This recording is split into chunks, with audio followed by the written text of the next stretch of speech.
Hi, this is another game of Summer War 2nd Edition, Tundra Orcs vs Fallen Kingdom. I remember this replay, it's just the only surviving replay I have. So I wanted to do another one, and that's the only replay I have, so I'm going to just commentate on the fly and see what happens. So it seems I start. I just do a reasonable opening there. Just allow me to easily kill the carrier, maximize the damage, and protect Grognak from the side. Yes, I like it. And I might protect Grognak. I'm sorry, steal the front gate from Red Tattoos, which is pretty good. But yeah, so still it's gonna be an opening on the right, and he's kind of. If I did that, he can steal my front gate, but I think that's reasonable, as I said many times. I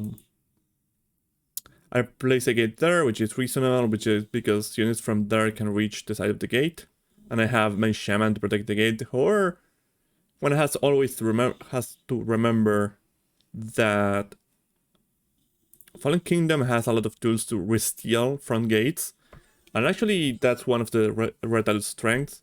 So one has to be careful what unit one put in front of the gate to protect it. The shaman with 4 life is and it's cheap. It's pretty good.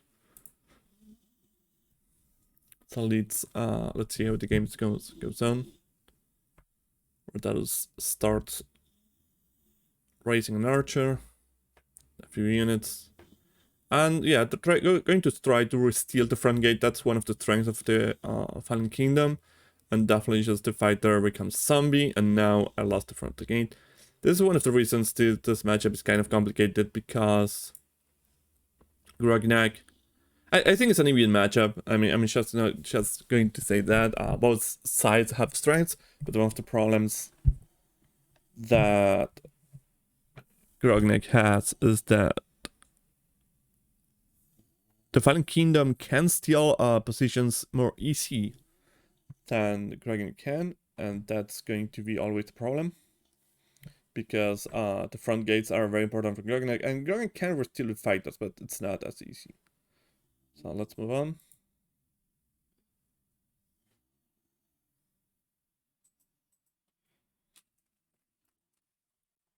Smasher. I really like Smashers in this matchup because they kill the 3 life carriers and the 4 life warriors while being quite resilient to push.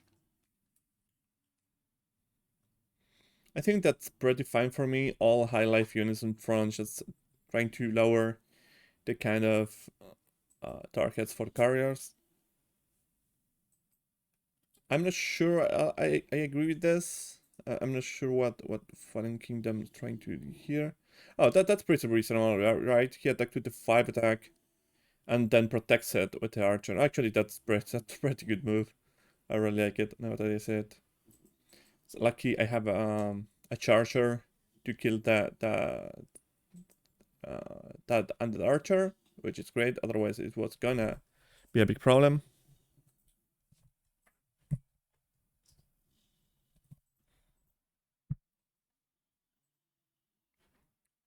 And then with the fighter, we're still. That's gonna happen a lot in this matchup. It's just that we're still in front of gates. It's just that Red Talus has a better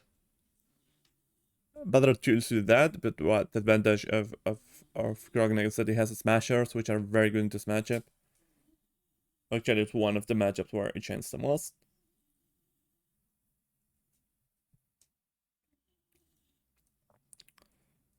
Here I start with a freeze.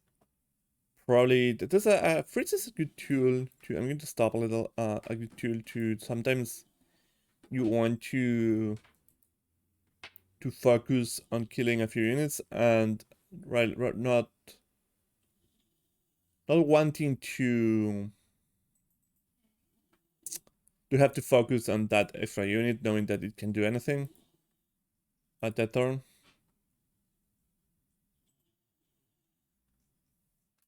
Probably what I'm going trying to do is steal again the position with the fighter, and know that the character won't be able to kill my fighter, right? And make it a zombie. That was the main reason for the priest.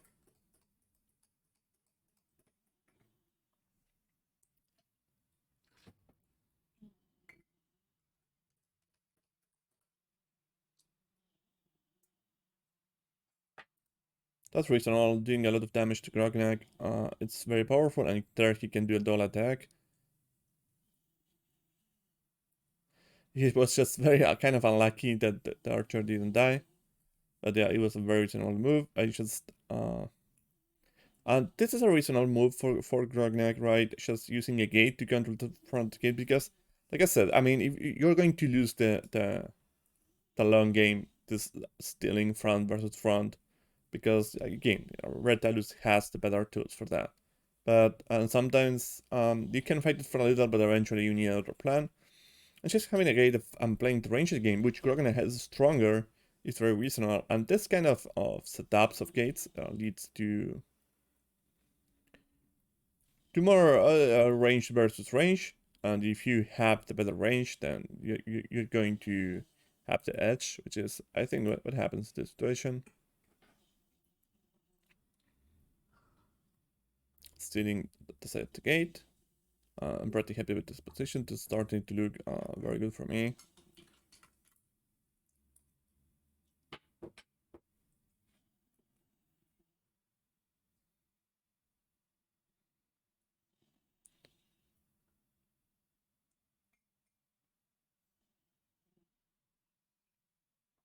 Yeah, another zombie for Red Tidus, probably. Oh, I missed that. He misses.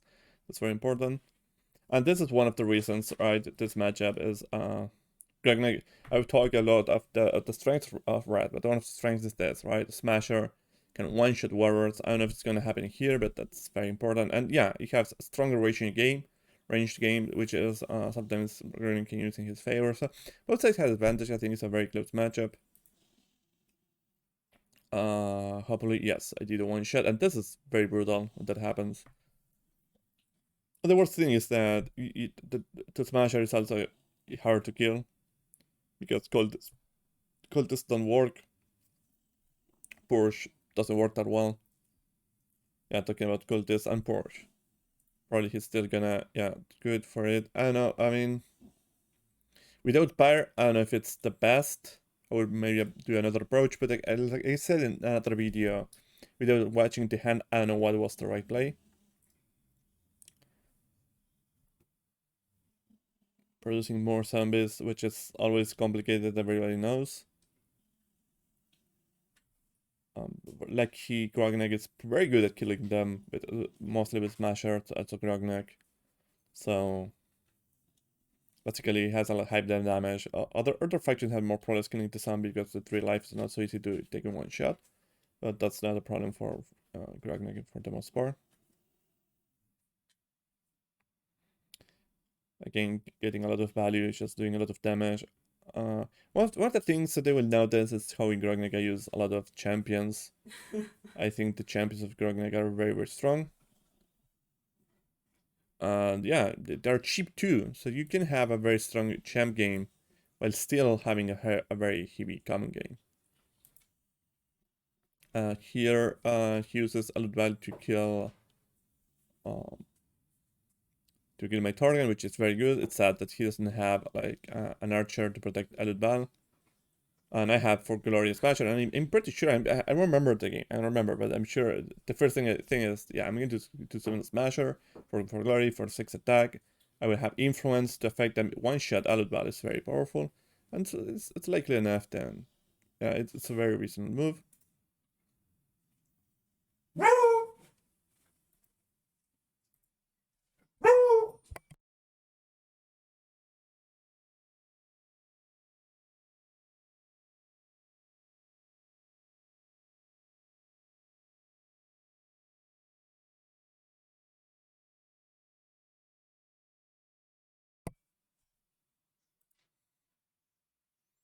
Didn't work, but it's okay.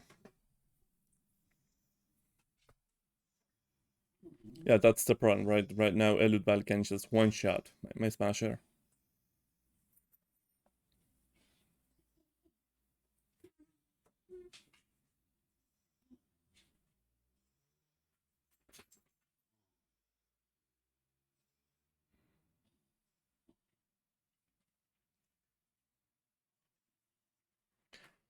Basically, like many Retalus games, especially versus melee faction, this is a match where there is a lot of melee efficiency traits, right? There's a lot of smart positioning, trying to... It becomes often an economic game. I think both sides here play pretty well. It's just doing... again, sometimes it's often very hard to know what were my opponent options. It's been it seems all very reasonable. I don't see any particular thing that caught my attention.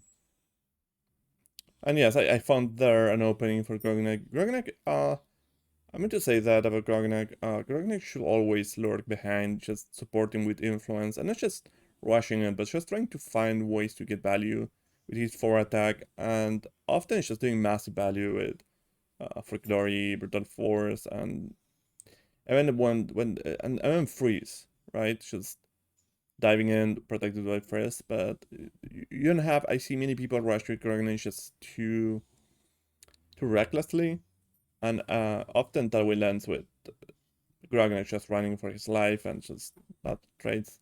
Grognak needs to lurk, trying to get value. Very threaten. That he needs to threaten that for glory, that use of for attack, but never really just dive uh, blindlessly or for little value. But I mean, this is not what happened here. Just wanted to mention that here. It's just found an opportunity to win the game to spot, and of course I'm gonna take it. And yeah, just go and finish Retalus with a classic now. Nothing's classic in the game's too new, but uh, for glory, I'm sure. Fury plus brutal force, and that's the game.